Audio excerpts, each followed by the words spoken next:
Сөйтіп сондай Әлеуметтік каналда Сырлы назер көздің құмары яңла Жандың янды берермен жүзі гүл яңла Жаным шерін сөздің құрбаны яңла Міслі жұлдыз кібі дүрленер ярым Gülüm, gülüm, perişte gülüm Gülüm, gülüm, yüzüm gülüm Gülüm, gülüm, perişte gülüm Gülüm, gülüm, yüzüm gülüm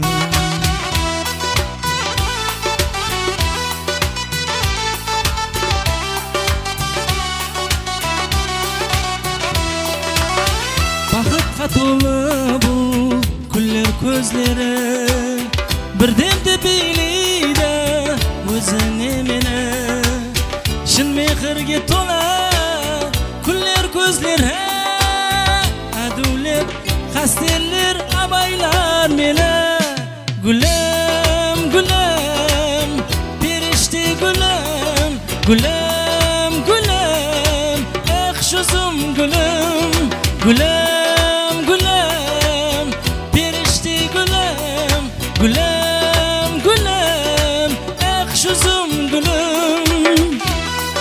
gülüm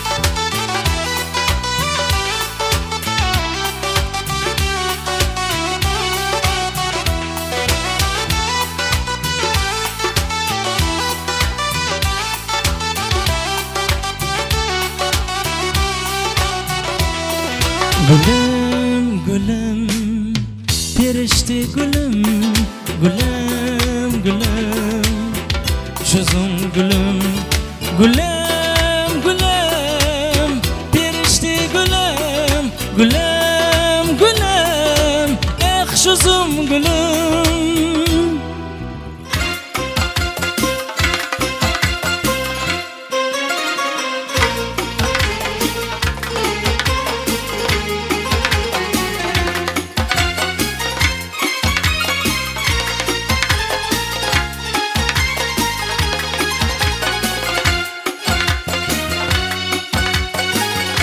Aşıklardın o yolu var Süymegenge senem yoktur Sululukta o senin menen Basbaylasar senem yoktur Sululukta o senin menen Basbaylasar senem yoktur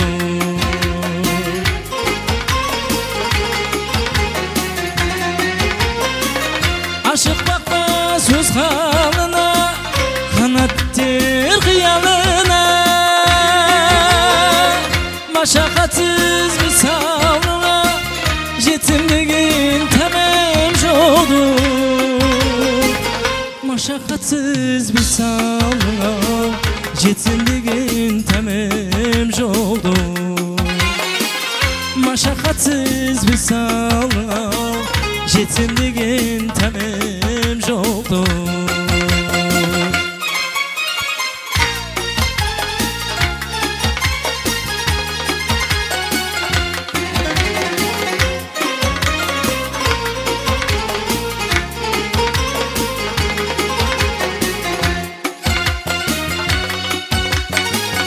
Kelmeli ketbeli davran Bizden ötüp sizde kalgan Men baykustar tünde jangan Bidatlerge benim joldum Men baykustar tünde jangan Bidatlerge benim joldum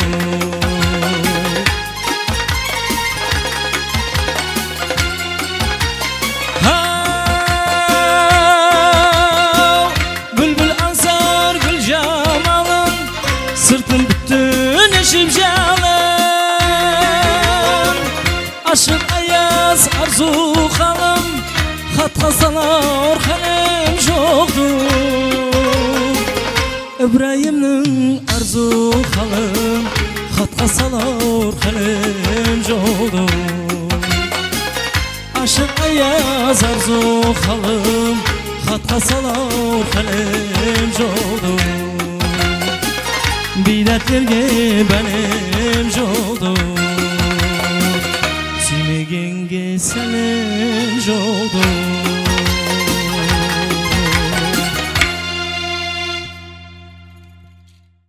Assalomu alaykum aziz do'stlar, hurmatli tomoshabinlar. Alulmedia.com YouTube kanalimiz uchun suyitib sonday proyektimizning kelasi sonidagi mehmonimiz Maqsad Xo'jasov. Rahmat. Assalomu alaykum, qadrli Alulmedia.uz xabarda alulmedia.com saytining barcha ixlosmandlari. Rahmat. Mana Maqsad bizning oldingi ko'rsatuvlarimizni ko'rgan bo'lsangiz kerak. Suyitib sonday bizning proyektimiz. Mana siz bilan bugun sonday bir yaxshi bir savbet bo'ladi degan umiddamiz. Keling, eng birinchi mening o'z qo'yayotgan so'rovim haqiqatlik. Siz qalay qaraysiz haqiqatlikqa? Endi haqiqatlik hamisha ham haqiqatlik bor deb o'ylamayman, sababi umr gahi jalg'ondan ham bir haqiqatdan iborat deb o'ylayman. Demak, bugun haqiqiy savbet bo'ladi. Xudo xolasa haqiqiy savbet qilib ketamiz. Keling, eng boshidan boshlaymiz. Xo'jasov degan familiya sizga neler berdi? Keling, hammasini bosdan. Endi bizning shahrimizda ota-onamiz negizinde shu akam qurilishchi, onamiz hisobchi bo'lgan. So'ng bizning dayi yurtimizda shu bizlarga talant berilgan. Shu onamizning akasi Gulmurod Baxsi deb o'zining ovulida, shu o'zining qavmida Baxsi bo'lib atalgan. Solardan bizlarga keldi deb o'ylaymiz. Tungush Shahramizning tungush prezidenti o'zimiz belgili ajağımız Rashid Xo'jasov birinchi bo'lib bu kasbdan yeligin ham so'y ixlosmandlarga qalaverdi Qarabog' xalqina o'zining bir yaxshi qo'shiqlari bilan o'zida iz qoldirgan. Alhim ajağım Rashid Xo'jasov. Ham o'sha Xo'jasov familiyasi sizga baribirda bir qandaydir bir ma'nosi ne qildi? So Xo'jasov degan familiyani davom ettiruvga da sizda shunday bir turtki bo'ldi, masalan. Turtki bo'ldi. Sebebi Alloh rahmat qilsin, Rashid og'am vaqtida qo'shiq aytmaydi edingiz siz. O'tgandan keyin aytdingiz. Endi so o'zimizning tanigelimiz bor edi u vaqtda. So Rashidlar vaqtida bir qo'shiqlar aytganmiz, qasımda yurdik. So apparaturalarni to'y tomonliqlarda. Biroq endi ulkan sahnalarda baribir ulkan sahnada bir qo'shiq istaganimizda sen qo'shiqchi bo'lmaysan, so o'zing kasbing bo'yicha yurasan deb bizga shunday bir bag'dar berib edi. Keyin shu taqdirning taqozosi bilan shu ajağımızning qo'shiqlarini aytib elimizga bir izin jalg'ov maqsadida shu Xo'jasovlar dinastiyasining bir davomchisi qalaverdi bir kelishikka yetkazib beru bu Xo'jasovlar shahrining qalaverdi ajağımızning qo'shiqlarini kelishikka yetkazib beru maqsad. Sizdan keyin bormi o'zi? Endi mening keyingi inlerim masa Rashidning o'qizlari bor. Masa bizlarning o'qizlarimiz Xudo xolasa aytadi. Bir atasının qanday ekanini bilgandek bir ne'lat deb o'ylayman Xudo xolasa. Qo'shiq aytadi deb o'ylaysiz. Rahmat. Endi bir so'rni yana bir so'rov kelib chiqadi-da baribir. Ne uchun bir Sağolun aytıbatsı Rashid Xo'jasovning qo'shiqlarini o'zingizning repertuaringizda qo'shiqlar qilasiz, biroq hech kliplarga uncha e'tibor bermaysiz. Masalan, kliplar ishlab, uni xalqqa yetkazib beruv, raskurt qilib deydi-ku. Ham ne deydi? Qiziq endi, xalqqa da qiziq chiqar. Endi oldingi so intervyularimdan so klip bo'yicha bir ko'p negativ fikrlarga uchraganman. So vaqtda endi pasta qo'shiqchilik o'zim qanigelim bo'lmagan uchun shu qo'shiq aytuvga eng birinchi bo'lib qiziqqanmiz, qo'shiq istaganmiz. Shu Rashidning shogirdlari bor, ustozlari bor, ularning qo'shilib qo'shiqlar istaganmiz. Endi qo'shiqning o yerda ma'nosini keltirolmasa-da klip istaganman, biroq bir odamning yodida qolatinday klip istamaganman. Durust. Biroq o'zimizning sani bor. Sani bor. Енді былайынша не қанақта бір клипке онша расход кетпеген. Расходсыз клип деп атап кетті де оны, бірақ расходсыз клип болған жоқ. Сонда енді бір мақсат ол жерде қосықты жеткізіп беру, нені клиптегі главный мақсат түрді көрсету. Сол қосықты айтатын нағын екен. Сол қайсы қосықшымен сәубетлессеңіз ол жаңа не қылды қосық мен айтамын дегендей қылып сол ана күні бауыржан амайды еді, сөйтіп сондай болды.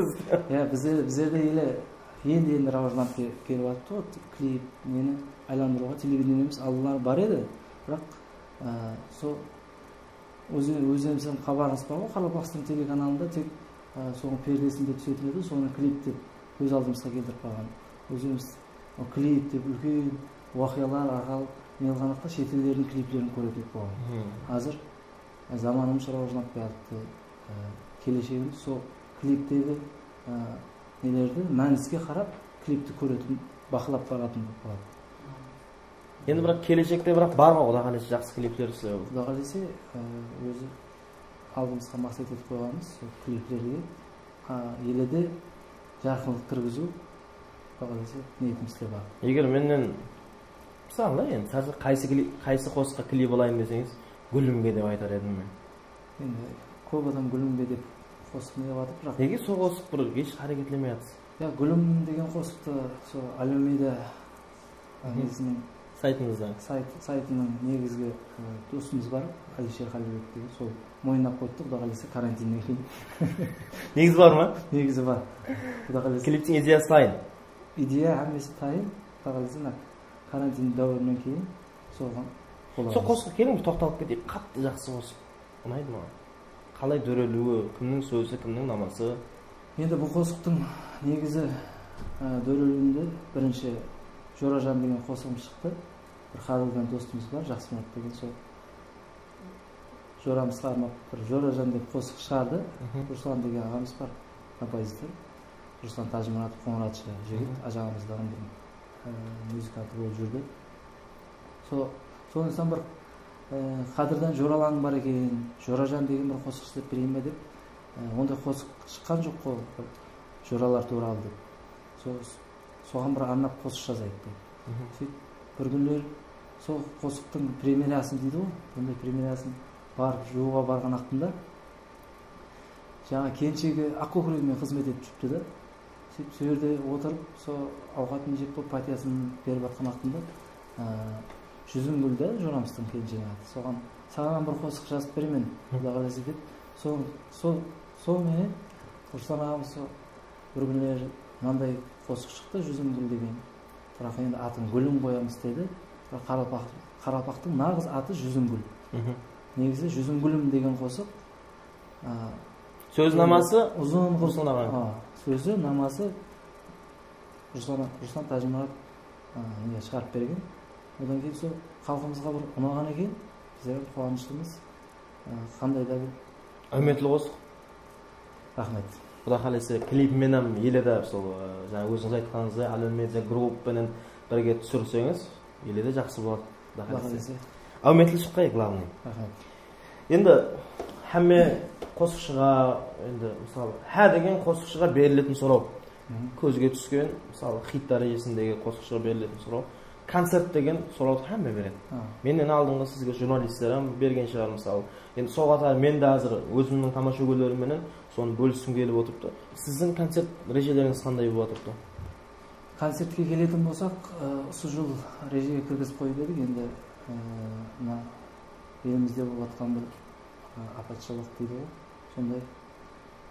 Соған байланысты концертімізді сәл таярлықсыз болып қалды. Болмаса сол жаз айларына, болмаса сол бахар айларына қоямыз деген ниетіміз бар еді. Неге жыл давамында таярлық болу керек еді оған, Жыл давамында таярлық болу керек. Хотя бы 3 ай таярлық болу керек. Бірақ бұл концерттің атамасы негізінде сол ажағымызға, марқұм ажағымызға арналады.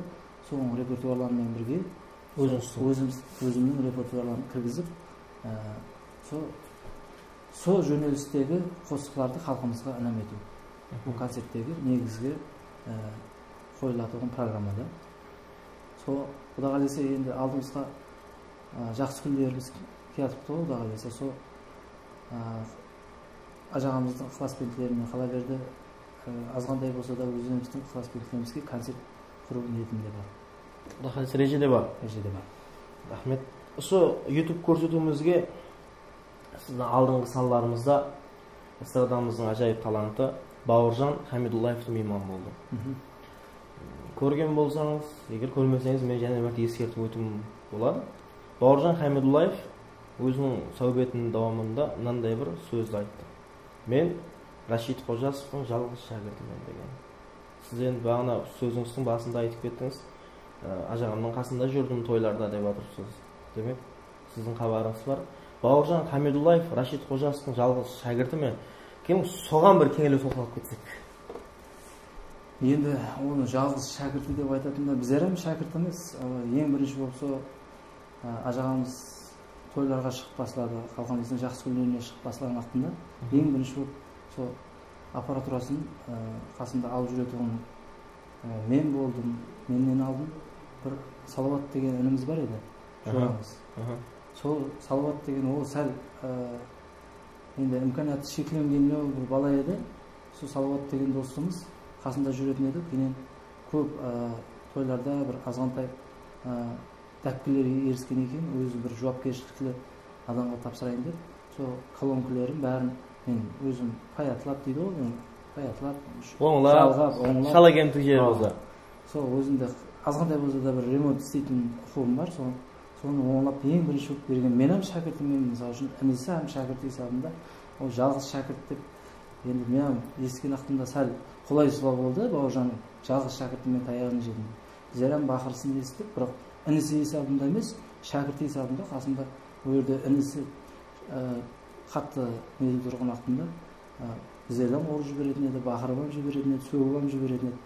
Енді ол жалғыз шәкірті деген пікірге енді қосылмаймын. Одан кейін сол Нахал сыйлығының лауреаты Шыраз деген ініміз бар. Бахрам деген достымыз бар. Қазір достық шеңберіміз бар, сол жігіттермен. Бұл Рашидтің бәрі шәкірттері, мысалы үшін Рашидтің қосығын Ұсатаман деген жігіттердің бәрін мен шәкірт деп есептеймін. Еліктірген. Ол инсанды еліктіріп, оны қосығын айтқан мен үшін үлкен бақыт. Себебі ізбасарлары бар, келешекке жеткізіп беретін адамдар бар деп, мен әмбесін шәкірт деп ойлаймын. Ол пікірден енді Бауыржанға да айтамын. Ол пікірден сәл болса да жырақтасуын. Себебі бұяқтағы шәкіртлері бар, айтатын. Енді о дәрежедегі қосышы болмаған менен, Құдай қаласа алдында келешегі. Ертең кім болатынын ешкім білмейді. Демек, Бауыржан Хамидуллаев Рашид Қожасовтың және бір сорау түсетін болды. Жалғыз шәкірті емес пе деген жеріне келіп тұрды. Енді сіздің айтуыңыз бойынша ол жалғыз шәкірт емес. Егер анық шәкіртлікке дауа қылатығым болса, бірінші шәкірт сіз болып тұрсыз ғой енді. Ондай айтатын болса, мен бірінші шәкірт деп есептеймін. Себебі інісі шәкірт. Қосықтың енді іні ол үйде, анау жұмыс қой енді бәрібір. Дұрыс емес пе? Болмаса Бауыржандармен бірге тойда да жүрдік. Кейін қандай қосылғандарын бәрін мен білемін. Бірақ кейін бір Рашидтің өзі шәкірт уақытында, сол Дәлібай ағамыз бар, ұстазымыз. Соның шәкірті бар, Бақтияр Қазақбаев ағамыз. Соның қасында екеуі жүріп, халқымыздың бір тойларында, жақсы күндерінде көп қызмет ететін еді.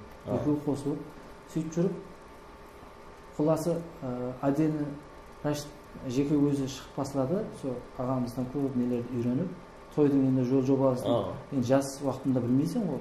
Біреуден, мысалы үшін жауапкершілікті зат болғаннан кейін халқымыздың той деген несі Рашидтан өзі көп адамдармен істесті, көп адамдармен жүрді. Ұлан ағалармен жүрді бірге. Солардың қолында істеді. Мысалы үшін Көне қаланың жігітлерімен көбісімен жүрді. Кейін Бақтияр Қазақбаевпен жүрді. Бақтияр Қазақбаевтың қасында сәл өзі ажыралу үшін мені Бақтияр Қазақбаевтың қасына қойып кетті. Мен мына інімді таярладым, сен қасында сол жүріп тұрсың, мен жеке шығатын уақытым болған шығар аға деп, сол 2006-2007-ден бастап өзара келісіммен әстен сол уақытлары қасына адам керек болды, сондай бір қос қайтатын шәкіртлік есебінде. Сол уақытта Бауыржанды қасына алды. бірақ бауыржаннан өзінің бұрыннан таланты бар. Мен ажағамыздан көп затларды үйренді, бірақ өзінде таланты бар. Соның үшін мен Рәшіттің шәкірті Қалаберді Арсанбек Асқаров бар, Шираз Тұрсынбаев, Бахрам, Расул деген жігіттер Рәшіттің қасында бір сеніміне не дейді, бір жол жоба үйренді деп ойлаймын. Себебі бір үлкен ұстазлардың айтуынша бұл жерде үлкен қосықшы болу шарт емес, жәмиетте өзінің орнын тауып берсе шәкіртіне, соның өзі үлкен ұстаз үшін бақыт. Мысалы үшін қосықшы болсын, ол басқа тараудың иесі болып кетсін, бірақ сол Рәшит арқалы сол дүнияви көзқарасқа ие болғанның өзі олар үшін ұстаздық қандай дәрежеде бір мен үшін мысалы үшін өмірде ұстаздық ететін Рәшиттің көп затларын мен үйренемін. Көп жолдардан шығып кетуді, мысалы үшін біреулерде ситуация дейді ғой, ситуациядан шығып кетуді Рәшиттің көп затларын қолданамын да. Мысалы үшін күлі кішіпейілшілікпенен, мысалы үшін сондай затларын үйренген болуы мүмкін шәкіртлер. Соларды Рәшиттен көп затларды үйренгеннің өзі ұстаз деп есептейді. Мысалы үшін тек ұрып сөгу деген емес қой. Мысалы үшін көп затларды үйренгеннің өзі шәкіртке үлкен сабақ болады. Соның үшін мен тек қана Бауыржанды бір ғана шәкірт деп есепламаймын. Мен туысқан сипатында бірінші шәкірт сипатында айтамын де. Рахмет. Енді Рәшит ағаны айтып жатсыз ғой, рухлары шат болсын. Мен айтайын деп отқаным, менде де бір қазір білмеймін неге тұр айтқым келіп соны айта жатқан да. Менде бір қызық уақиға болды Рәшит аға. 2012 жылы 29 ямасы 30 август күні еді Ильядында. 29 август 2012 жылы мұстақылықтың таярлығы отырды амфитеатрда. Мен музыкальный колледжде уақылар оқушы едім. Мен сол несі бетіп амфитеатрда мұстақылықта қоса айтып шығатын болдым, эстрадный блокта. Рәшит аға мысалы соқта енді біздер енді искусство көркемөнерге енді кіріп келатқан уақытымыз деп не қосқыларды көрсек не, соқта Рәшит ағаның қасынан барып сол мені бір жұмсаса екен, маған бір қызмет етсе екен деп тұратын едім да, енді жасырмаймын.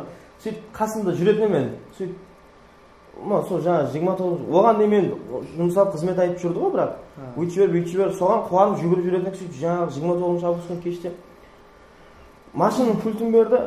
Сәрсек машинадан барып костюм шалбарды алып қайт деді да. Концертке келетін костюмын. Яқшы аға деп.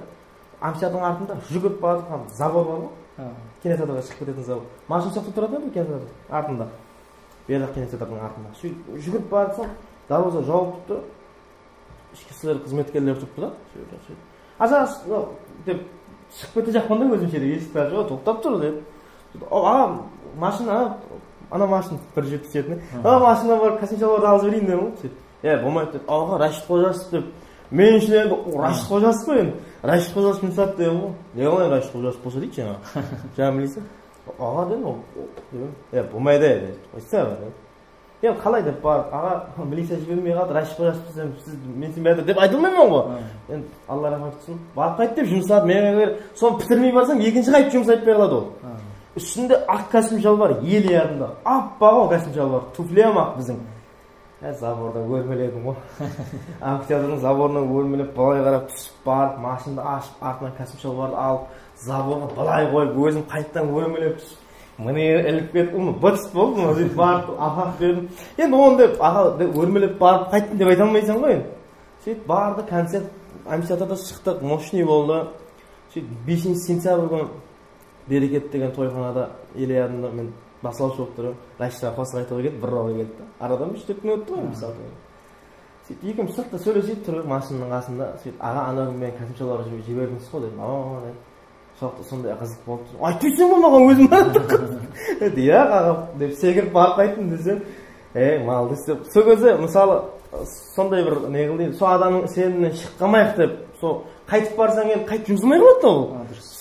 Енді ол мақтаныш емес, даже мақтаныш керек болатын болса, себебі мен әйтеуір екілеп сол адамменен кітте болса да сөйлесіп қаладым, соған қуанамын да енді. Жаңа сіз айтқанға мен ядыма түсіп, енді айтып келіп жатқанда сондай бір қызық болды деп жатқанда. Өмірімде өзі сол Рәшит Қожасовпенен тығыз байланыста болған сол амфитеатрдағы дәуірімде мен. қасында жүріп, машинада жүріп, не деген қызық. Рахмет. Енді және мынандай бір сұрау келеді. Біздің сол көрсетулерімізде алдын көрген болсаңыз, сіз үшін топ хит деген топ 5-лік. Сіз үшін қайсы қосықлар? Ескі қосықлар, әзір қосықлар қалай екеніңіз? Қаралтықша 5-лікке қайсы хитлар кіргізген болар едіңіз? Мақсат Қожасовтың. Енді менің пікірімше ма? Еркін. Енді Қарақалпақша қосықлар. Енді біздер сол Совет дәуірінен бастап қосықшыларды білеміз. Ең бірінші сол ұстаз апамыз Мырза Усапаеваның қосықларын жақсы көретін еді. Атын айтамыз. Найманның сағасы. Найман дияр ме? Сол сіз үшін хит, е? Сол қосықлар. Содан кейін Рашид Ажағамыздың ұстазы бар еді, Қоныс Есенмұратов. Солар тойларға келетін еді. Ең бірінші болып. Үй бетімізге келетін еді. Сол Мырза Усапаеваның ойыншысы бар еді, Жамила Бекбергенова деген. Бекберген ағаның қызы еді. Сол ағамыздың үйіне көп келетін еді Мырза Усапаева. Соқлар Қоныс Есенмұратов, Рашид Ажағамыздың ұстазы. Сол Рашид бәріміз сол үңіліп тұратын еді сол қосықшылар. Сол заманның қосық звездалары ғой, енді жаңа айтқандай ауыздарымыз қап кетеді. Қосық айтса, сол ұстаз Қоныс Есенмұратовның ыржиып тұрып қосық айтқан вақытлары біздер әуес ететін еді да, сондай ғой. Сол Қоныс Есенмұратов ең бірінші сол қосықларды қазір бара алмадым, есіліп түрмені деген қосықларды соқлар халқымызға кіргізіп берген Қоныс Есенмұратов бірінші болды. Негізі авторы Әлшер аға ұстазымыз. Бірақ соқлары нөкіске кіргізіп келген. Шымбайдан әкелген да? Шымбайдан әкелген. Значит, Мырза Усапаева, Қоныс Есенмұратов.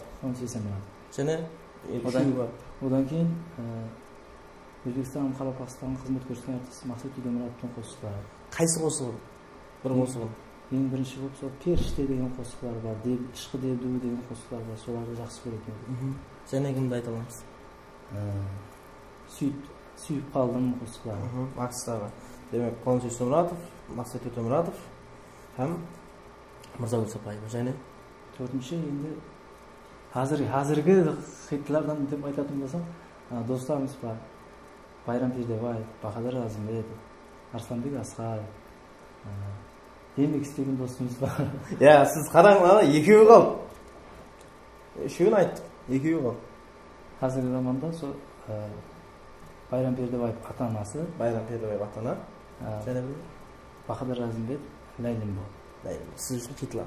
Енді қағанларым хит, әммесен басқа қосықларым, әммені хит. Рахмет, хине. Сарназ Анақұлы бар қызлардан. Сейдіріп ба? Енді әммесін айтып отыр, хиында бар, себебі біздерде хит көп. Енді бір, және бір эксперимент бар біздерде. Қазір сондай бір не қылдейді. Сол өзіміздің жәмәтімізбен ойласқан қалда қоңырау деген алдын бір рубрика болып еді. Саламат Қалдыбекке келіп тоқтап қалды. Қуаттамайды, телефондамай қалды, сонымен қап қойып. Бүгін неге де соны қайта істейміз келіп отыр, бірақ басқаша қылды. Сізге 1 минут уақыт беріледі. Аз мен не қылып жіберейін? Секундармен даярлап жіберейін. Сізге 1 минут уақыт беріледі. Сол 1 минут уақыттың ішінде мен сізге бір қосықшыны айтамын. Сол қосықшыға звонок етесіз. Һәм сізге сұрау беремін. Сол сұрауды қосықшыға айтуыңыз керек. Сол 1 минуттың ішінде сәлем алейк, Әлем медианың сөйтіп сондай деген проекті Сәрсенбек Жеткербаевпен меймандап отырыппын. Аға, сұрау мынандай үстінің жауабын айтып бер деп 1 минуттың ішінде соның бәрін шешіп тастау керек. Қолдан келгенше енді. Мен қолдан келеді ғой, аңсат қой. Дайын ба? Басылады, бірінші звоноктың алғаннан басылап мен запись басамын да. Сәрназаны қолға шығайын. Я, мен айтамын ғой. Сәрназаны қолға шығайын ба дейді. Қарақалпақстан Республикасына қызмет көрсеткен артист, ұстаз қосықшы Бегіз Темірбай. Сөйтіп сондай Әлеуметтік каналда. Сұрау. Айтқандай сұрауды айтпаппын ғой. Қақ, пақ, ya bo'lmasa qappak. Qaysisi durus? Qaqpaq ya bo'lmasa qappak. Tushundingmi? Ketdik. So qaysisi durus ağa deb. Qaqpaq, qappak. Qaqpaq, qappak. Громко его қатты жазу. Ассалаумалейкум. Алейкум ассалам. Қалайсыз?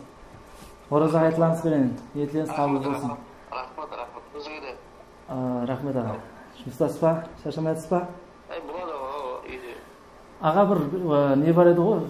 Ана неде әлем медиамен бір съемкасы қылып жатыр едік қой бүгін. Сізге бір сондай бір шарт келіп қалды, сізге звонок ету. Ертең жаңа YouTube каналынан бір көреткенбіз, сізге звонок еткенбіз. Бір сұрау беруді насихат беріп жатыр Сәрсенбек. Қарабақ тілінде қақпақ деген, я қаппақ деп айтылама, я қақпақ деп айтылама деп Бексағдан сұрап бер деп еді ғой. Үзір енді аға. Hazır болады да ол прямой эфир? Ава, hazır. Қаппақ. Қандай дейсің? Қаппақ, қақпақ. Қаппақ.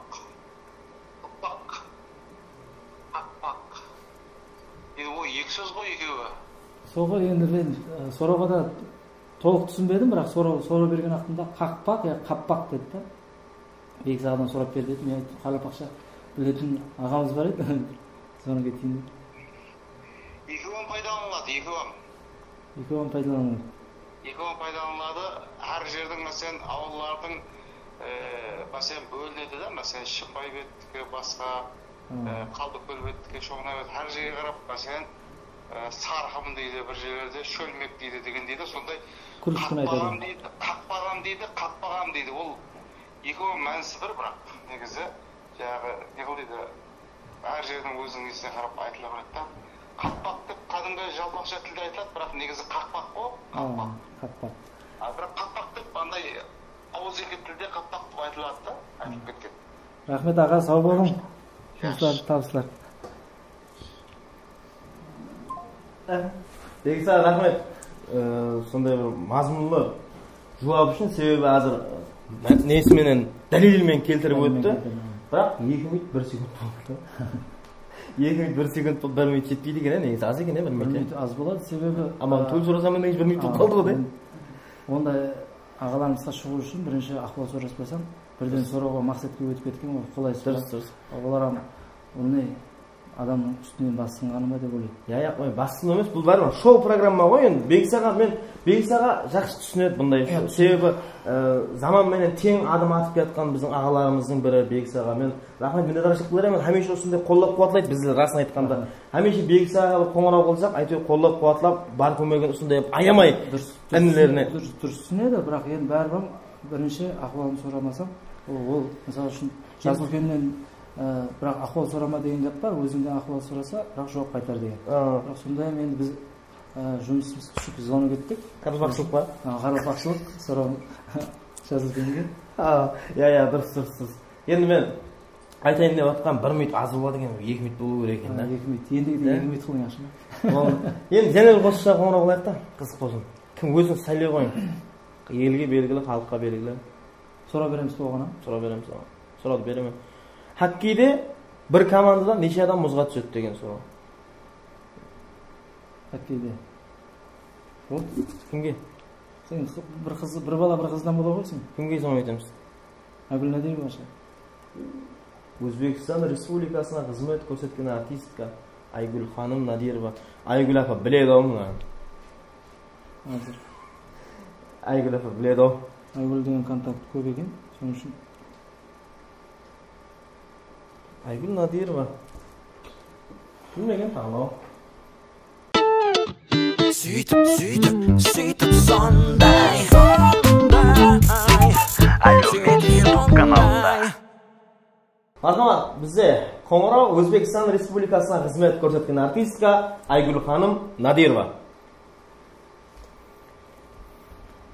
Неге Айгүл апаны таңдадыңыз? Енді Айгүл апам Айгүл апам де. Бексағға бірден ағамыз ядына түскеннен кейін кеше жақында Еслеу ағам қадірлеу күнінде ағамызбен бірге дуэт айтты. Ассалаумалейкум. Уалейкум салам. Қалайсыз? Оразаға қайт. Рахмет, Ниетіңіз қабыл болсын. Амин. Өзіңе де оразалар, Бір хайырлар. үлкен үзірлі неменен шығып жатыр ма сізге?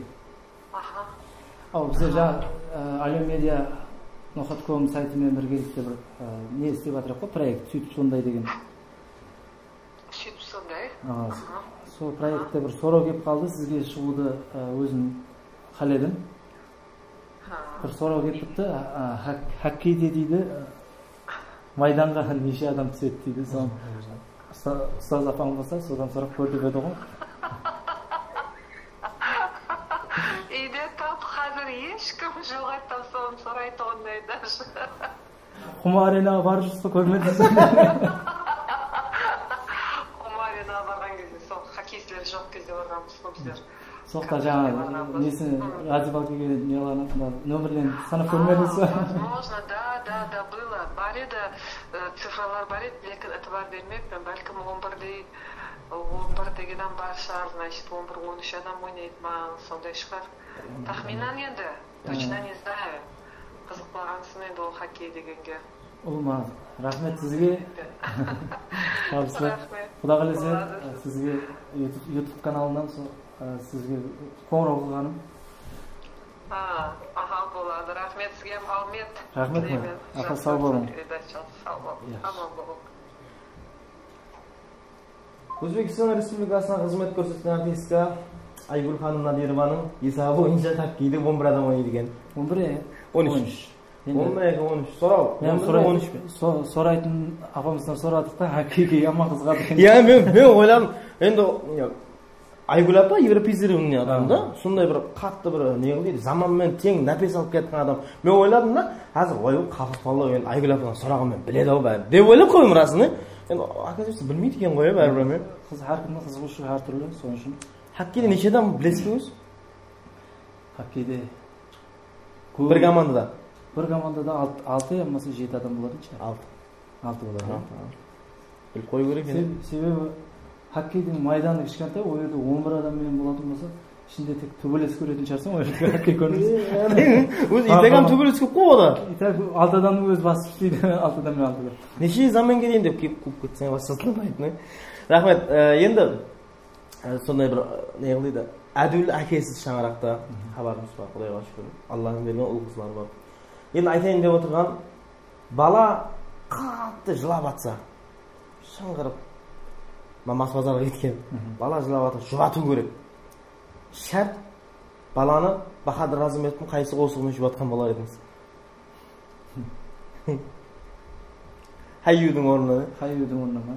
Бахадыр Разымбетовтың Қарақалпақстан Республикасына қызмет көрсеткен. Қайсы қосығымен жұбатқан болар едіңіз. Енді мен балаларым сол қосықпен жуанатын еді негізінде. Сол қосық айтсам, бірақ уақылар арман адастырған мені. Қайрат Нұртас? Қайрат Нұртастың оғысы емес, ядымнан шықты. Ұмыта, сен маған керексің. Ұмытар емеспін, сен маған керексің. Кейін қосығымен соқта тым-тыршылық кетіп, аузына қарап қалатын еді. Енді сұрау, Қаралпақша қосық, Бахадыр Разымбетовтің вариант қой. Сенің көзлерің бір көплет. Кейде ұшырасқанда назбенен бағып бейғам жүрегіме ғұл салып Ашқа мұхаббаттың отына жағып сырлы баққандай ма сенің көзлерің сырлы баққандай ма сенің көзлерің. Рахмет, міне оригинал Мақсет Қожашевтан Хайюдың оригинал варианты Бахадыр Разымбетовтың репертуарында. Рахмет, енді уақыт дегенде өзі астен жұмақланып кетіпті. Түлкішек ядыңызда ма? Түлкішек, түнде қайда барасаң деген не? Айтып бер дей жағмысың, бірақ ядыңызда ма? Айтып көрдіңіз ғой, сол түлкішек қаяққа барады деп, баратын жеріне барды ма негіз сіздің ойыңыз бойынша? Енді бұл нені ұмыттым, бірақ апам үйіне бараман, апам саған не берер деген жерлер бар. Ешкісінің үсті жоқ, лағының пұты жоқ, тарам-тарам етті. Негізінде ситуациядан шығу болуы мүмкін ғой түлкішектің мақсатында. Барған ба, бармаған ба? Аз бірден ойлап қалдым, ол түлкішек. Негізі бармаған себебі ол түлкілер алдаушы болады ғой. Сол үшін апамның үйіне барамын, апам саған не берер деген сөзден ұтылмау үшін ол ненің не емес па ол? Бір сондай бір не ғой бір? Жаңылтпаштай бір. Жаңылтпаш емес ол. Не ғой? Ойбай ол. Бір ертек. Тымсал болғанда түлкі жолда қасқырған бір затқа ұсталып қалады. Соқта қасқырды алдау үшін соның мақсат сөйде ол апасының үйіне бара ма басы. Емес просто әйелді ситуациядан шығып кету. Айтайын деп отқан бір сұрау бар еді астында негізінде. Өмірде түлкілер көп па сіздің ойыңызша? Енді әр жерде түлкі бар. Себебі оны бір қарастардан білуге болады да, көзіне қарап. Енді дүнияви көз қарас бойынша мысалы үшін түлкілер баршылық, бірақ түлкілерге алданбау керек деп ойлаймын. Қалай тануға болады түлкілер? Енді әртүрлі. Мысалы үшін көзіне қарап, мысалы жаңағыдай сұрау беріп жатыпты, апам саған не берер деген уақытта апам маған сүт берер деп алдап жатыпты, бірақ сонда ол жерде реал не көрсетілмеген да, өмірдегі зат. Қайда көрдің апа ол түлкіге сүт беріп жатқанын. Енді берсе берерін шығар, бірақ апасы бар шығар оның. Түлкілер баршылық деп ойлаймын, себебі реал hayatта hamma narsa bo'ldi. Шоу бизнес бар ма біздерде? Етек той бизнес бар. Енді шоу бизнеске келетін болсақ, шоу бизнесі енді рауажданып жатыр біздерде. Себебі халқымыздан енді үйреніп жатыпты. Сол халқымыздың санатына, несіне енді бөліп бастап жатыпты. Алдылар енді бұрынғы заманлардың қосшыларына әтібар беретін бір философ мұғаліміміз айтып еді. Алпамысты ойнаған ең бірінші актер бар еді дейді. Одан кейін ондай актер көрмедім деді. Соқта философ ағамызға айттым да, Юсупбай аға деген университетте үлкен философия бойынша доктор сол ағамызбен бәсекелестім. Негізінде философия мұғалімдерімен ешкім бәсекелесе алмайды. Мен именно сол санат бойынша келген сұрауға айттым. Алпамысты ойнаған мысалдар бар, бірақ біздердің көзқарасымызда, сіздің көзқарасыңызда сол ең бірінші ойнаған болса, біздерден қазір Алпамысты ойнаған адам біздердің бірінші ойнаған. Біздердің келешекке сол нысаннан басқа адам Алпамыстың рөлін ойнамайды деп айтуымыз мүмкін. Қатырып ойнады деп па? Қатырып ойнады. Әркімнің көзқарасында, әркімнің өзінің көзқарасындағы заманына сай өзіне актер болады. Сондай бұрынғы қосшылар, бұл сөзімен не дей жақпан, бұрынғы қосшылар емес, енді қазіргі қосшыларға да адамдар әтібар беріп келатыпты. Қазір жас үлкен ағаларымыздан тыңлайды. Мысалы үшін кімнің қай дәрежеде қосшы екенін халқымыздан аңдап келатыпты уже. Үйінде мысалы үшін балаларына, қызларына тәрбие беретін болса, сол айтады, сондай біздердің заманымызда мынандай қосшы бар еді, бірақ сіздердің заманыңызда қайсы қосшы сіздерге ұнайды деп сұрауын беруі мүмкін. Сол уақытта енді қарапалығымызға, мысалы үшін қарапалығымыздың міллилігін, мысалы үшін несін көрсеткен нысанды, мысалы үшін міллилігін, ырғақларын алып келген қосшыларды танап келатыпты. Соның үшін өздерінің жақсы күндерінде сол нысандарды көруді қалайды. Сөйдеп ойлаймын. Шоу бизнес бар ма жоқ па? Шоу бизнес енді рауажданып келатыр. Бірақ той бизнес бар, Той бизнес бар. Сол ғой, сұрайын деп жатқаным ең главный. Рахмет, Мақсатаға міне уақыт сәл жұмақланып келіп жатыпты. Енді қазір құрметті тамаша көргендер, жаңа ғана сол көрсетудің басында Мақсат Қожасовтың жақсы қосқыларын тыңлаған болсаңыз, қазір көрсетуден кейін және сондай бір жақсы қосқылар болады. Мархамат, Мақсат тамаша көргендерге, ықлас-пентлеріңізге, өзіңіздің күйеуіңіздегі жылы тілектер болатығын болса, жолдасаңыз болады. Әуелен баршаңызге рахмет. Көрсетуді шөтілместірген Жәмет деп есаплаймыз ғой, досымыз. Ален деген досымыз бар. Ален медиа Nohot.com сайтына бәрше осы жерде қызметте жүрген жігіттерге рахмет айтамын. Сол елімізге кіріп келген бір сондай бір қиыншылық күнде бәріміз бір болып жеңіп шыққанымыз дейміз. bu жақсы күндерimiz алдында, жақсы күндерде қызметте болу, hamma sanat halkı hizmette болу несіп етсін. Жақсы күндерimiz көп болсын, еліміз тыныш болсын, халқымыз абат болсын дейміз. Елім дамылдай болсын. Рахмет. Сөйтіп сондай алтыншы санында мейманда Мақсет Қожасов болды. Әзіздер, бізден алысласпаң. Жақсы күндерде көріскенше сау, саламат болың. Сөйтіп сондай әлеуметтік каналда.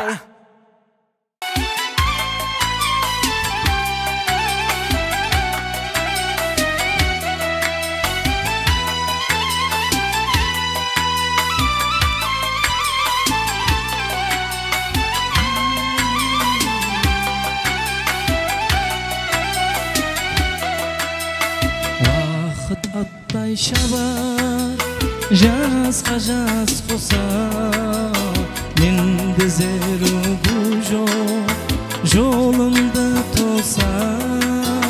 Не деп айтарымның есабын таппай, сонда да мақсетім бірінші поса. Не деп айтарымның hesabın tappay, sonda da maksetim birinci posa.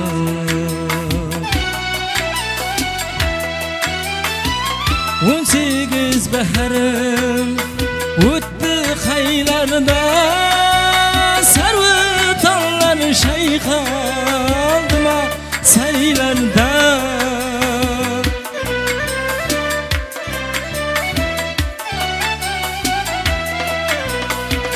18 baharım o'tdi haylarda, sarvıtanlar şeyha aldıma saylarda. Hav, hav, hav.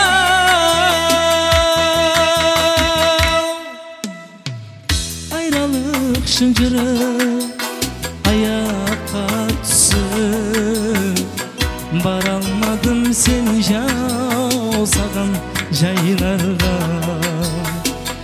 Айрылық шынжыры аяққа түсіп, баралмадым сен жасаған жайларға.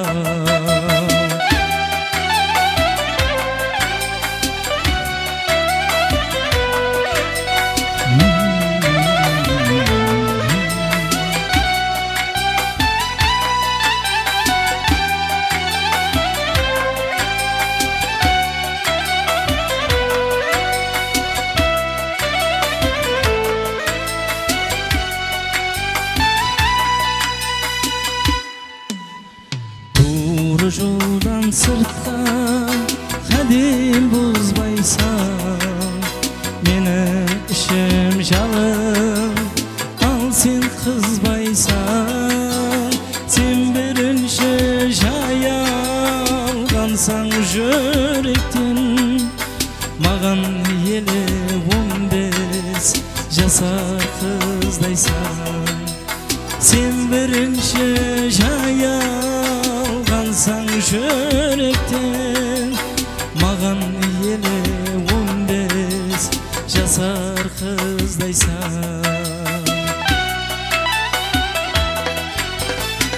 18 baharım o'tdi haylarda, sarvıtanlar şeyha aldıma saylarda.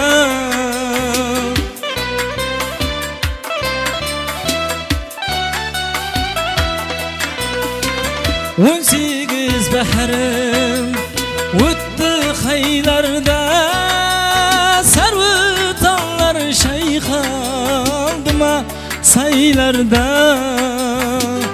Hav, hav, hav.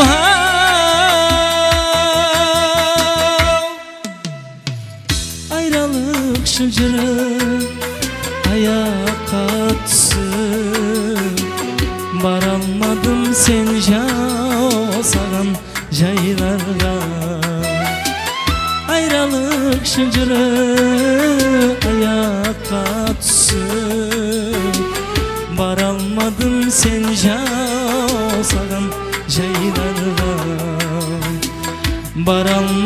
sen жау саған жайларға.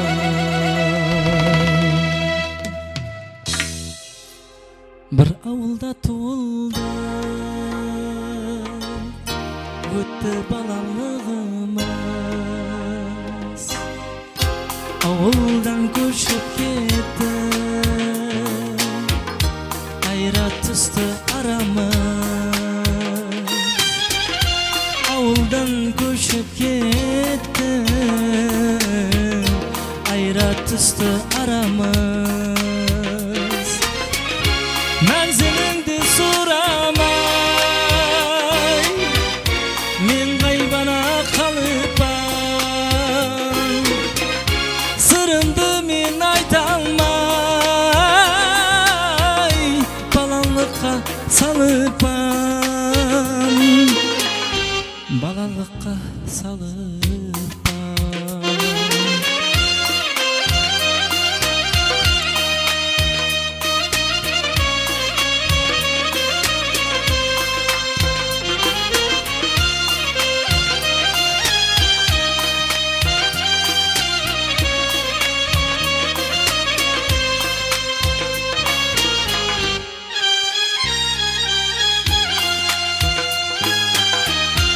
Hazır qanday kız boldum, ko'rgim kelir o'zingda.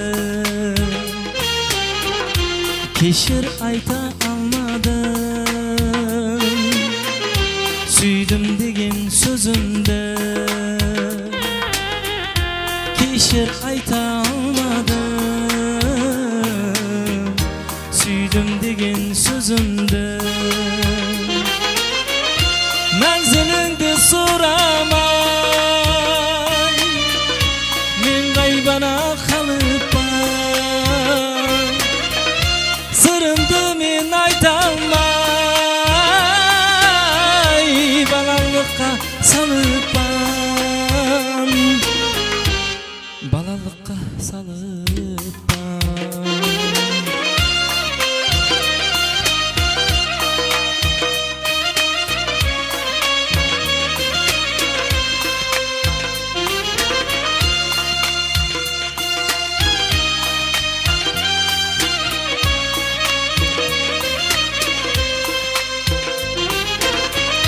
Menzilingdi soramay, men gaybana kalıpam.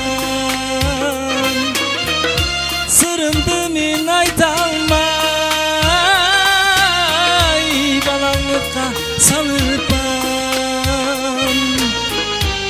Balalıkka salıpam.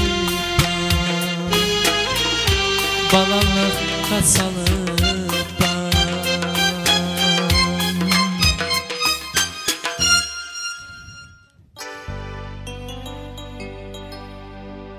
Aydın appak savlesine mezete, yoşlanaman ko'rsem uxlasam ketib. Go'zal yo'llaringga ko'p tilgir yetib. Unsiz o'ldirib berme ay kunim, lala gullerim dey mening ay gulim. Lala gullerim dey mening, lala gullerim dey mening, lala gullerim dey mening ay gulim. Lala gullerim dey mening, lala gullerim dey mening, lala gullerim dey mening ay gulim.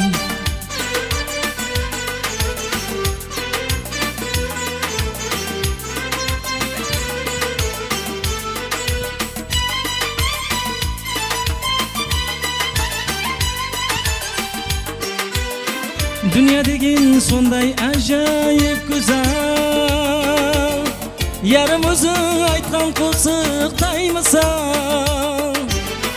Dünya degin sonday ajoyib go'zal, yarim o'zing aytgan qo'shiqday misol.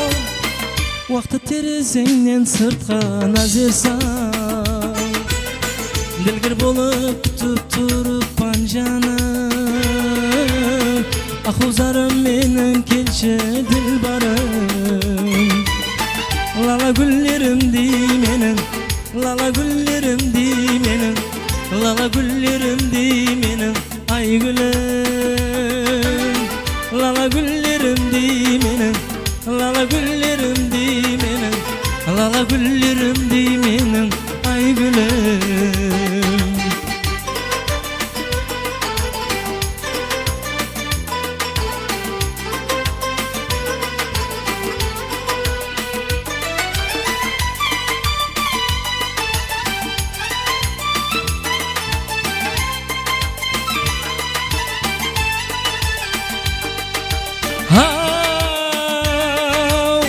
Dünya degin sonday ajoyib güzel, yarımızın aytgan qo'shiqdaymisan.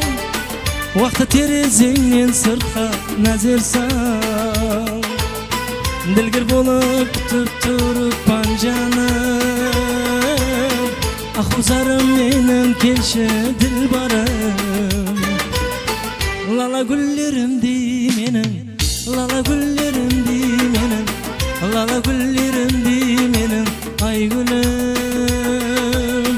Lala gullerim dey mening, lala gullerim dey mening, lala gullerim dey mening, ay gulüm. Lala gullerim dey mening, ay gulüm. Lala gullerim dey mening, ay günüm.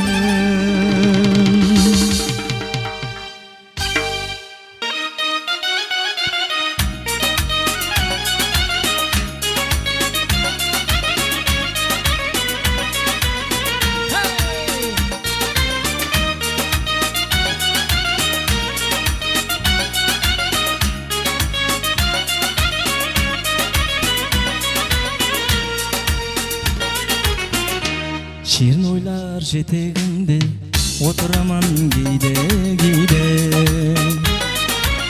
Şirin oylar jeteginde oturaman giyde giyde. Sağnaman şarkuraman xiyal paras minberdinde. Sağnaman şarkuraman xiyal paras minberdinde.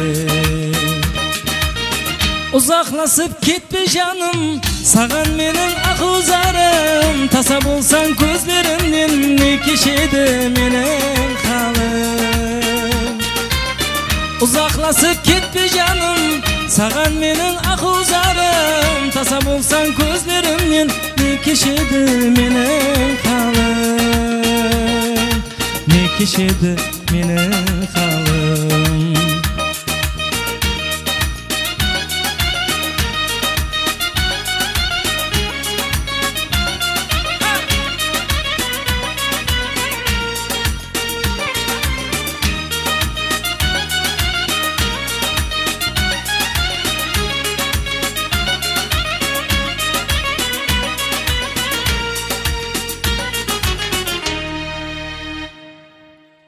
Kevlim sıra tыныш koymay, karay bergim keler toymay. Kevlim sıra tыныш koymay, karay bergim keler toymay. Işkında men delbe boldum, canım seni oylay oylay. Işkında men delbe boldum, canım seni oylay oylay. Uzaklaşıp gitme canım, sağan menin akuzarım. Tasa bulsan gözlerimden ne kişiydi menin halim. Uzaklaşıp gitme canım, sağan menin akuzarım. Tasa bulsan gözlerimden ne kişiydi menin halim. Ne kişiydi menin halim.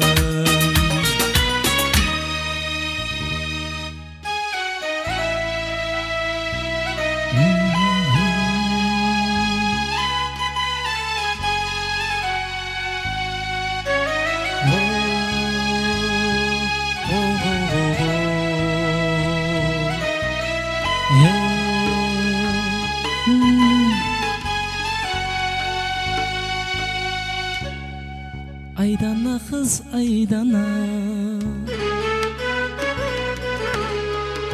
Aşkım menen oynama Aydana kız aydana Aşkım menen oynama Köp jigitler sırtыңнан aşık bolgan gaybana Köp jigitler sırtыңнан aşık bolgan gaybana Aydana kız aydana Aşkım menen oynama Aydana kız aydana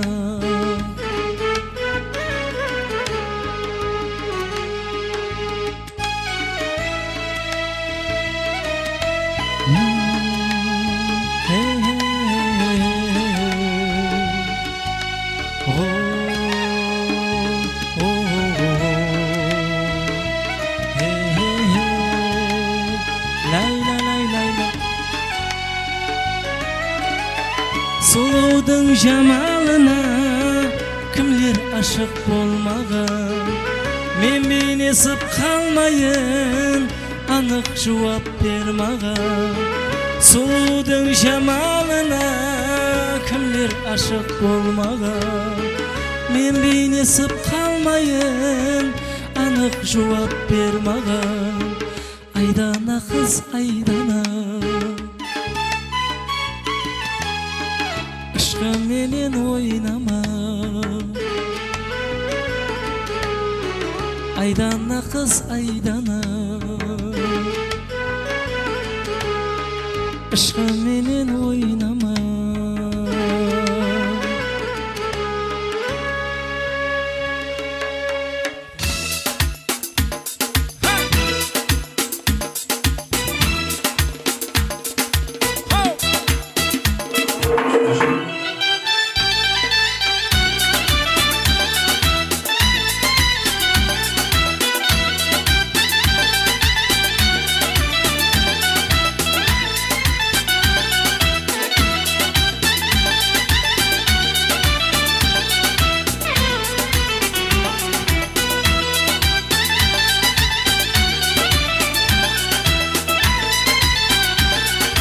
Yıldızlarday janavrı Jılva aylep karadı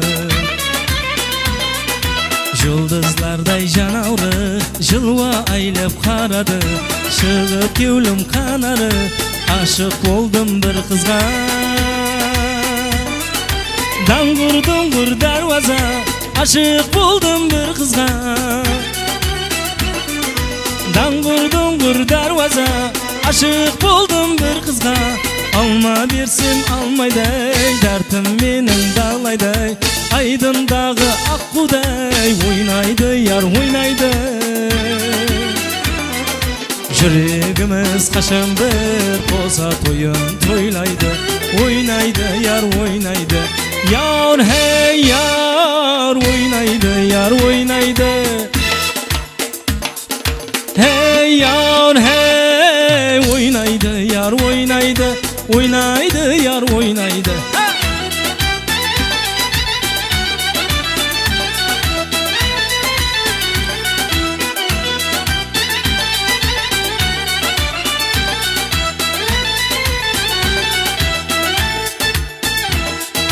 Bir baskanday boyuma Boyları say boyuna Bir baskanday oyuma Boyları say boyuna Gülgül posa toyuna Aşık oldum bir kızga Dangur dungur darvaza Aşık oldum bir kızga Dangur dungur darvaza Aşık oldum bir kızga Alma bersim almayday Dertim menin dağlayday Oynaydı yar oynaydı Oynaydı yar oynaydı Yüreğimiz kaşan bir Poza toyun toylaydı Oynaydı yar oynaydı Hey yar hey Oynaydı yar oynaydı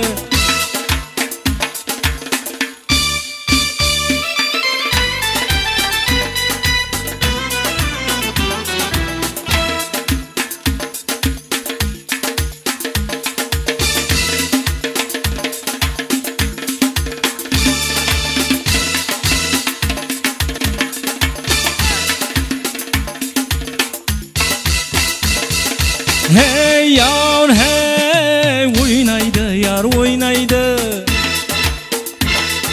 Yar hey yar oynaydı yar oynaydı. Oynaydı yar oynaydı.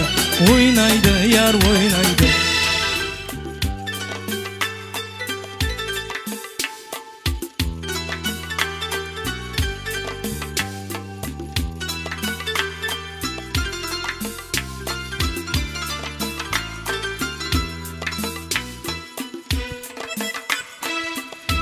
Bahardın sağınışlı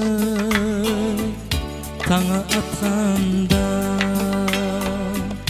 tabiat koyaştan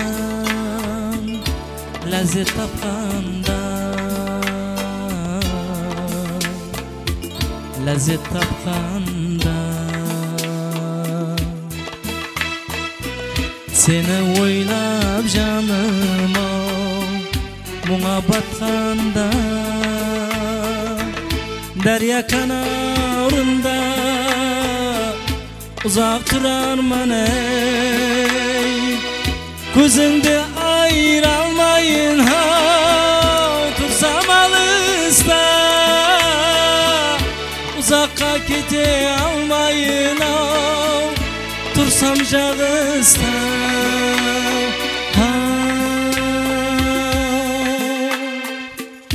Köyümde örtegen gayrı nağısta. Maskesiga megziz bexush qalarman, bexush qalarman. Köyümizde janlar üzülmez tarsan, dünyada güzellik bar bolsa barsan, bar bolsa barsan. Жалғыз маған емес ау, мұңға ұнарсаң, жігіт жүрегінде әне сол арман. Көзіңді айыра алмайын ау, тұрсам алыста. Ұзаққа кете алмайын ау, tursam jağısta.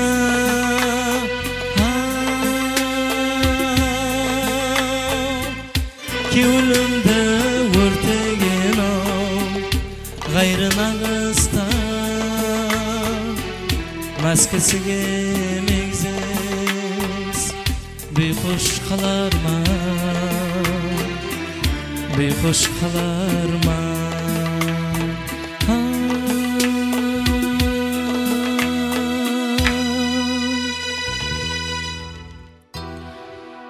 Ne kunlar düştü basıma, Şürsem de senin qasında güzel yar. Suygunimdi aytamayman, oyim basıp oylanaman. Keşe gündüz qiynalaman, güzel yar. Ne kunlar düştü basıma, Şürsem de senin qasında güzel yar. Yar senin qara ko'zingdi, bir ko'rsam ayday yüzingdi. Qurban qilayin o'zimdi, güzel yar.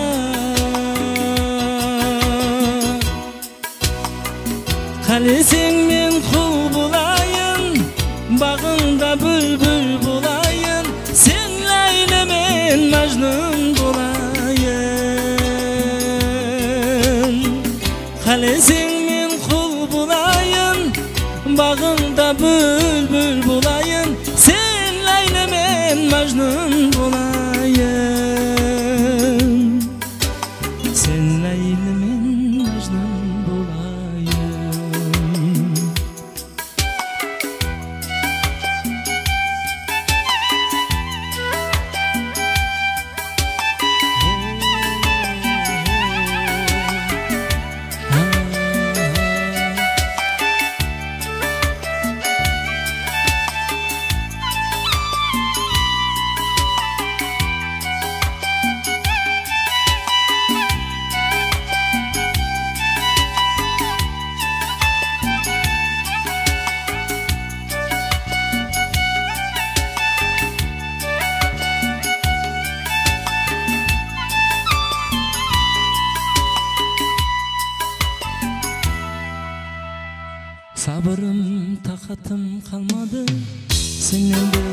xabar bo'lmadi go'zal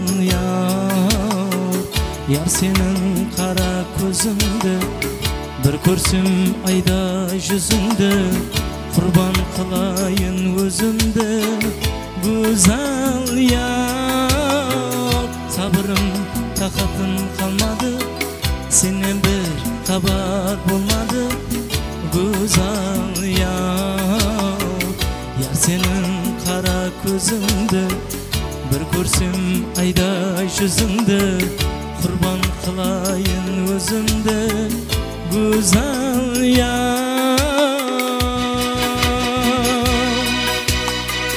qalesing men qul bo'layin bag'ingda bulbul bo'layin sen Layla men Majnun bo'layin qalesing men qul bo'layin bag'ingda bulbul bo'layin sen Layla men Majnun bo'layin sen Layla men Majnun bo'layin sen Layla men Majnun bo'layin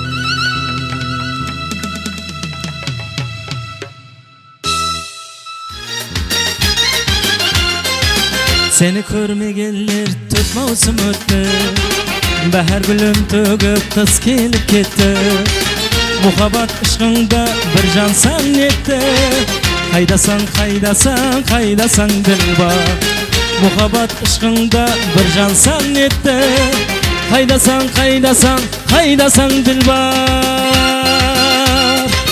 qaydasan qaydasan qaydasan sen dilbar qara ko'zini garim qaydasan dilbar hey qaydasan qaydasan qaydasan sen dilbar shirin so'zini garim qaydasan dilbar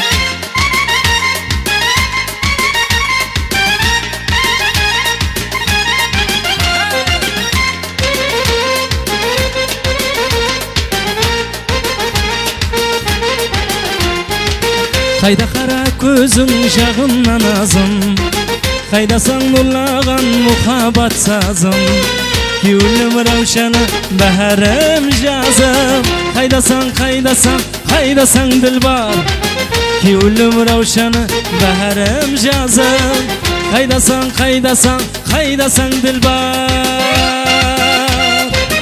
qaydasan qaydasan qaydasan sen dilbar qara ko'zini garim qaydasan dilbar hey qaydasan qaydasan qaydasan sen dilbar shirin so'zini garim qaydasan dilbar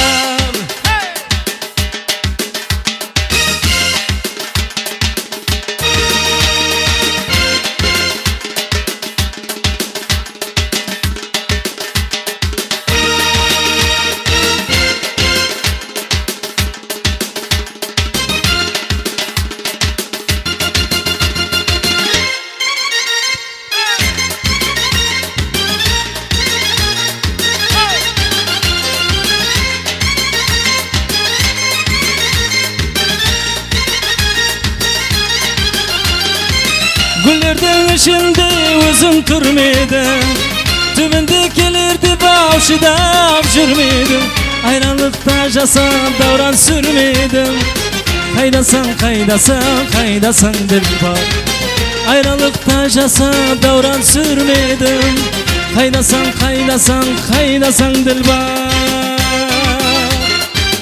qaydasan qaydasan qaydasan sen dilbar qara ko'zini garim qaydasan dilbar hey qaydasan qaydasan qaydasan sen dilbar shirin so'zini garim qaydasan dilbar qara ko'zini garim qaydasan dilbar shirin so'zini garim qaydasan dilbar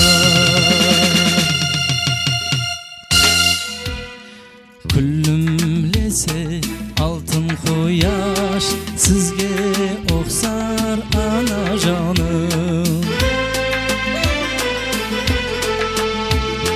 kullimlese altın quyosh sizga o'xsar ana jonim bizga arnab mehir ıhlaş ulaşaşar ana canım. Candan aziz tağday büyük hürmetsizgi ana canım. Canday aziz tağday büyük hürmetsizgi ana canım. Hav hav hav perzentlerдің bası iye gözünüzge ana canım. Perzentlerдің bası iye gözünüzge ana canım.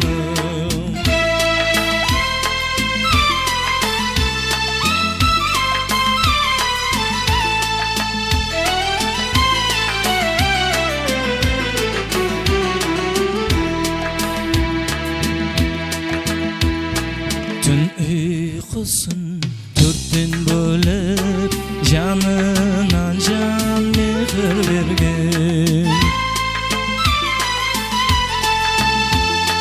Tün uykusun törtten bölüp canından can mehir vergen. Yollarıma gözün tegip sağın ağrım anam dermen. Uğurlangan derman bulgan nur bulayın gözünüzge. Uğurlangan derman bulgan nur bulayın gözünüzge. Hav hav hav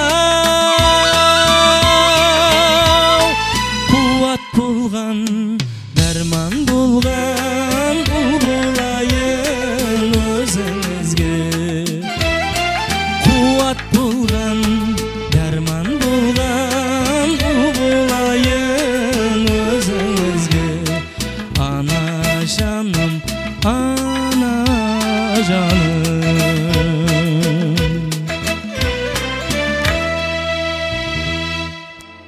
Bir de su boyunda bir de bağlarda Yelesleysen oyga batkan çağlarda. Bir de su boyunda bir de bağlarda Yelesleysen oyga batkan çağlarda. Yapraklar sıbırlap turganday bular Dertlis bulup magan ösken tağlarda. Yapraklar sıbırlap turganday bular Dertlis bulup magan ösken çağlarda. Tağlarda dertlis magan tağlarda. Şağlarda ya şağlarda Yelesleysen oyga batkan şağlarda.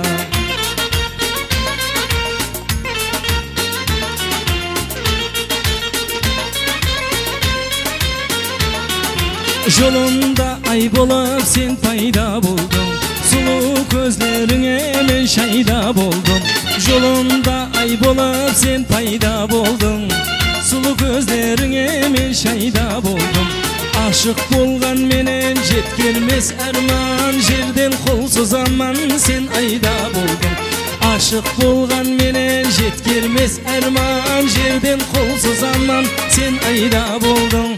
Ay buldun kolsuz aman ayda buldun. Şayda buldum yar buldum. Жерден kolsuz aman sen ayda buldun.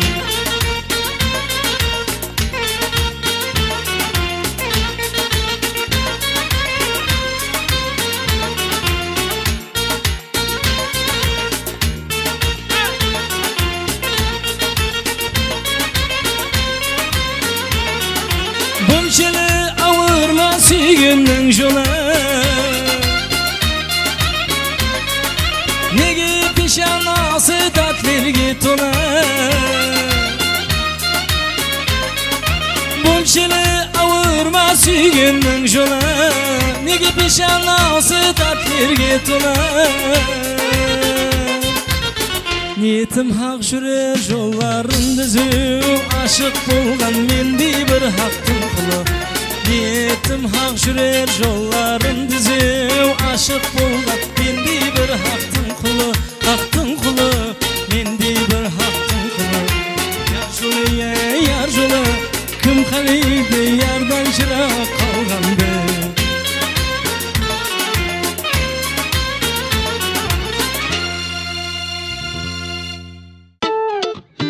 Сөйтіп сондай